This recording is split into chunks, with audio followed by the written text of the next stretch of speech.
Annyeonghaseyo. I'm Demarche. I'm Ariel. And we're Soju for two. Okay, so this started this week, and a lot was happening this week. It was a busy week, guys. Yeah, I mean, we're getting to the point where I feel like a lot of the dramas are getting to like the really dramatic stuff that always happens sort of midway through. And then some of them are kind of tapering off, so we're not liking them quite so much right now. But so yeah, it's really the cream is rising. Yes, it is. Okay, so number one this week, I do. Yeah. We love this drama. Now, when we first started talking about this drama, it was our favorite, right away, and then, other stuff was kind of, getting in the way. And then this week happened. So adorable. So, okay, we had a kiss, guys. Yeah, a good kiss. It was a good kiss. So we love Jungwoo, and I mean, their chemistry is amazing. Yeah, and I mean, what's happening is, now she knows that he knows, but not that he's the father. Yeah, just she's pregnant. So much kind of shenanigans going on with that. They're working together, they're having all these sweet moments. Oh my god, it's so cute. Yeah, if you like sweet dramas, watch this one right This now. is the ultimate romantic one. It really is right now. We really like it. Okay, so number two this week, guys. Big. How much do we love Big? I can't even discuss how much we love them right now. Okay, so last week we talked about how the whole time jump and went forward a year, which I actually didn't expect it to do. And then you have sort of now Susie's character. She knows what's going on. Yes. You have Gong Yu's character sort of having to. He wants to get married in order to avoid getting married to someone else, but of course he loves her, we all know that. Yeah, that's the thing that's sort of interesting about the show for me. It's I feel like I'm a little conflicted. I can't tell if he really wants to be with her, or he just has a compassion towards her because she's the only person who cares about him. It's confusing because somehow it's really romantic without being romantic at all. It's just such a great show. It's really interesting. I mean, so much more is going on too. Yeah. You have them end up getting married in the episode. We did not expect this at all. I know. And then you have them. They're kind of going on their honeymoon, and you find out that they might be switching bodies back. So wow, exciting. Of course, right before the honeymoon. This always happens. Okay, so we love the show. We need to watch it, guys. Yeah. Okay, so number three, Bridal Mask. Okay, so like I've said before, I mean, I feel like what's going on here is a little bit more of the same. What you're getting is a little more of the cuteness.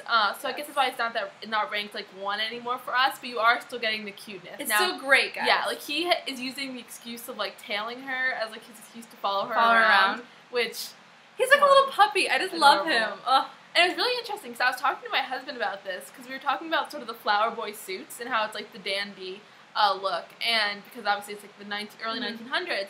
And then we were saying how his one persona is this really Western tailored suit, gelled hair, and then the Bridal Mask is very Korean, the not gelled hair, straight down, the outfit is really traditional. So it's interesting because in himself he's these two people. He's part Korean and part Western Japanese influence. And it's a big commentary on what Korea was during the invasion. And so I know we all love Kantoa, but there are other things going on. Yeah, other than just the romance and just him. But that's why I think this is getting really good. I mean, I just think that it is a little repetitive this week, but then it had some cuteness. So it's gonna turn around. We know we're gonna love that. Okay, so number 4 this week, Dr.Jin Time Slip. Okay, so the reason why this is number 4 is because it was so sad in the end. Oh my gosh. But we were a little annoyed about the whole telling Jae-jung that you don't want to be with him. It's is that the best really?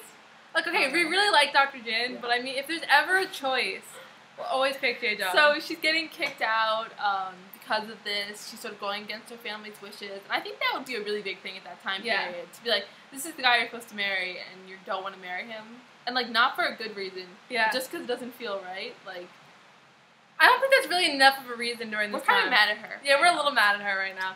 Because we really love Dr.Jin, but we feel she should end up with Jae-jung. But we feel the other one, Minna, should end up with Dr.Jin. People need to go where they need to go. Someone has to end up with Jae-jung. He cannot end up alone. Oh my gosh. But yeah, anyway, so they're being tortured at the end. Oh my gosh. Yeah, Jae-jung's watching, but we all know he's not going to let that happen. Yeah. It's going to turn around, guys. So we'll see what happens. The new ones are up this week, so we'll see. We can't wait. Okay, so number 5 this week was I Need Romance Too.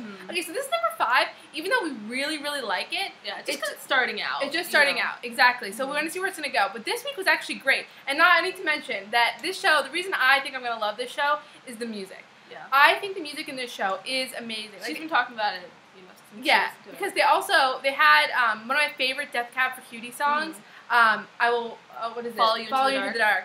My favorite. It was right in the episode, and I'm this makes me so happy that they put it in the show. Yeah. Not to mention you have, there's a lot of, this is definitely more mature, guys. So for our younger viewers, we know we have a lot of you guys It's a little more mature this week, but it's a really, really good show. So it's very dramatic. It's very dramatic. And what I like about her, as opposed to the first I Need Romance, is that she's a little more likable and more realistic, like, with her emotions, and a lot less like little girly. Yeah. So I really do like this show. I think it's great. So we should watch it. Okay, 6 this week. I Love Iteri. So now, we did have some dramatic stuff. Now, we're up to episode 6. Now, I know we have up to 10, but they're not subs. Like, you can't find them anywhere, full subs. So, 6 is where we're at. This is getting good now, guys. Yeah, okay. Now, our issue with this. Yeah, we're watching Big, okay, and you have, like, almost kisses or well, you had kisses and, like, tension. And then you're watching I Love Iteri, and there's also, again, tension and, like, almost kisses at the end of episode 6. But like our issue is that he's like a 14 years old. And we know that Kim Bum is not, but it's kind of creepy. So we're kind of debating on whether or not we want them to like kiss, or is it a little weird? Yeah. I mean, this is like getting really complicated, and I think that Kim Bum is doing a good job of playing a 14-year-old playing a 25-year-old, which I think is kind of a hard thing to do. I mean, I don't think it's an easy transition. So I do think that like, you know, it's getting a lot better for us. The drama's like getting much better. It's a lot less like really quirky, silly like it was in the beginning, so it's getting much better. But the romance we're having trouble with getting around, but we'll see how it works out. Well, they might not kiss. I mean, it looks like they're gonna kiss, but you know, in Korean dramas, it could go a lot of ways. Yeah. Okay. But and then the last one. Wait, we need to mention we forgot about Big. Susie kisses Big. Oh, totally. This is going you. I mean, what? Yeah. We forgot about that. Okay, we have to mention that because I was really jealous of this 19-year-old girl at that moment. I'm just gonna put it out there. Okay, so back to our list. So number 7 this week is Ghost. Ghost has fallen to the bottom of our list. I mean, we're only going to keep watching it at this point because we want to do our weekly reviews. Yeah. For us, it's really not interesting, or like keeping our interest. Yeah. I mean, we've been trying to give it the benefit of the doubt for a while, but after enough episodes, it's kind of like... The problem is that I feel like... It's not our kind of drama. Well, as a viewer, I feel like we knew like who was the Phantom really early on.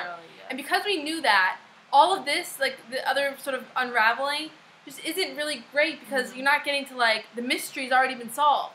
So I kind of feel like it's just not great. Yeah, and I want the romance to come out. There was no romance this week, so hopefully we're getting really well into this drama. Yeah. So at the point where we're at, like I wanted to see more happening. Yeah, so it's not our favorite drama right now, guys. But if you really like it, you know, definitely keep watching it. Fight with us in the comments. Yeah, you can fight with us about it. Okay, and then the final thing was Absolute Boyfriend, the Taiwanese version. We already actually talked about episode 12. Yeah, we didn't realize that when we did our Tuesday review, which we'd already watched up to 12. Yeah, so 13 isn't up yet, but that will be the last episode, so we'll give you a final review next week. Exactly. Okay, so that was it this week, guys. A couple new shows that we're going to be probably reviewing. Beloved.